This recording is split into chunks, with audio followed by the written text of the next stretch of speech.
Baankiin Siinqee magaalaa Shaggarii fi biiroo abbaa alangaa Oromiyaa waliin akkaataa waliin hojjechuu danda'an irratti waliigaltee waliif mallatteessanii jiru. Baankiin Siinqee waggoota 25 waliif tajaajila liqaa fi qusannaa irratti hojjetaa turuun waggoota 2 dura gara baankitti guddachuudhaan tajaajila baankii siyaasaa fi dhaqqabamaa ta'e kennaa jiraachuu kan himan pirezidaantiin Baankii Siinqee obbo Niwaay Magarsaa waliigalteen dhaabbilee kanneen waliin taasisan kuni sochii baankichaatii fi daran murteessaa ta'uu himaniiru. Keessumaa magaalaan Shaggar magaalaa guddaa fi haaraa ta'uu isaatiin sochiin maallaqa gama investimentii dhimmoota lafa wal qabatanii fi kanneen biroo hedduun keessatti raawwatamu gama baankii Siinqeen akka taasifamu akkasumallee baankiin Siinqee tajaajila baankii barbaachisaa ta'e magaalichaaf dhiyeessuudhaa fi kanneen waliin hojjechuudhaaf waliigalan keessaa ta'uu obbo Niwaay kaneeran. Baankii damee gara 530 ol qabu hojjettoota 10,000 ol qabu qusannoodhaan isaa ta'u KPI adda addaatiin baankii baay'ee daddafinaan guddachaa jiru akka ta'e isinuu ragaa nuu baatu jechaadha.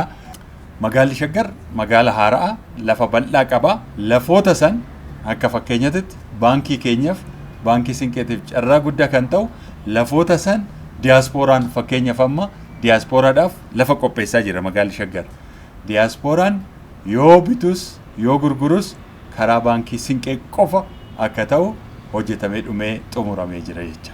Karaa baankii Siinqee maaltu jira yoo jenne baankiin yaa'u qarshii walitti qabee demand supply gap anjiru san guutuudha. Warra qarshii xinnoo ofirraa qabu irraa fuunee warra qarshii barbaadu immoo liqeessuudha. Inni guddaan hojiin keenya.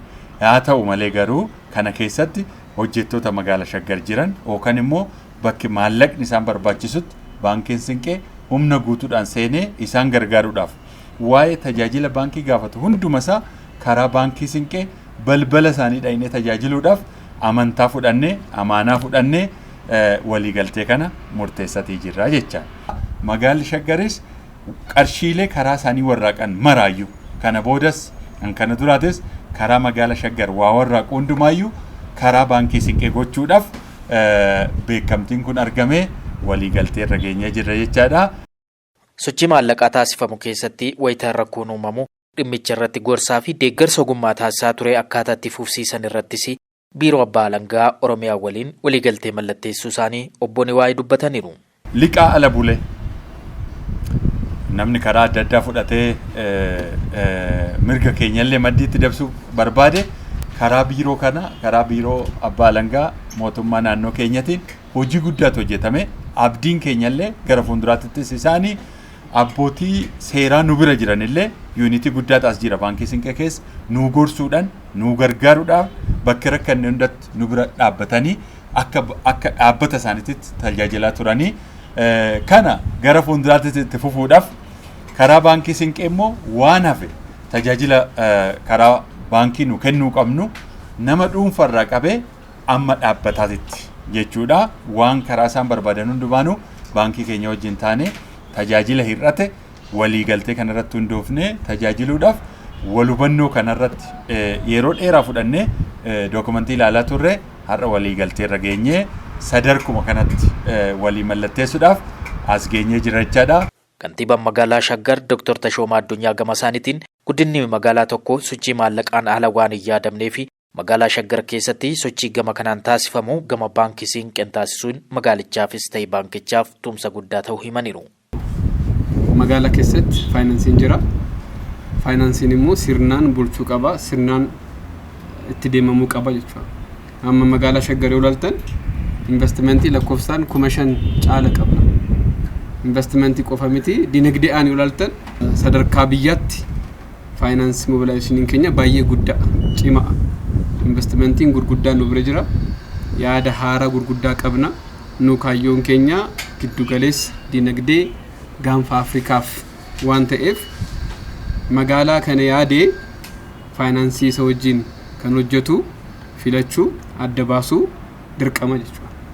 Kanaafuu carraa kanaan Siinqee faayinaanshaal tiraansfoormeeshinii keessatti gahee guddaa kan taphatu yeroo gabaabaa keessatti erga hundaa'ee booda jijjiirama gurguddaa kan fide isa qofaa miti sadarkaa faayinaans mobilaayizeeshinii irrattis sadarkaa biyyatti sadarkaa sadaffaa arfaffaarratti yeroo gabaabaa keessatti dhufaa kan jiru waan ta'eef magaalaa keenyaaf abdii guddaa waan ta'eef Siinqee wajjin hojjechuun nuuf abdii qofa odoo hin taane bu'aa qabeessummaa akka taane waan amanneef.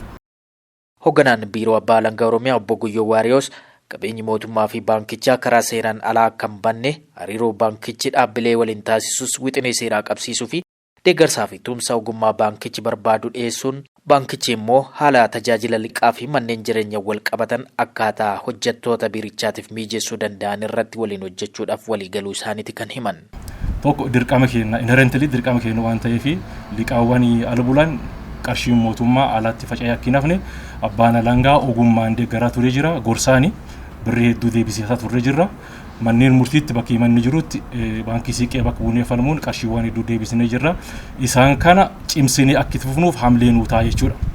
Gama biraatiin ogeeyyiin keenya gaafilee baankii yookaan fedhii baankii irra kan irraa qaban akkaataatti deebiitti argachuu qaban akka obboon waa'ee kaase nam dhuunfaarraa kaasee akka dhaabbataatti fedhiiwwan gargaraa qabna fedhiiwwan keenya kun akkaataatti deebii argataniin sanadni kun bocamee jira akkuma fakkeenya akkaasuuf ogeessi tokko gaafii mana jireenyaa qabaachuu mala gaafii mana jireenyaa qabu kan karaa seer qabeessaanii diinagdaawaa ta'een baankii Siinqee irraa tajaajila argachuu akka danda'u sanadni kun hintuma sanada kan sirnaan maneej goone yoo bulchine faayidaan ogeeyyiin keenya baankii sanarraa argatan faayidaa olaanaa ta'a.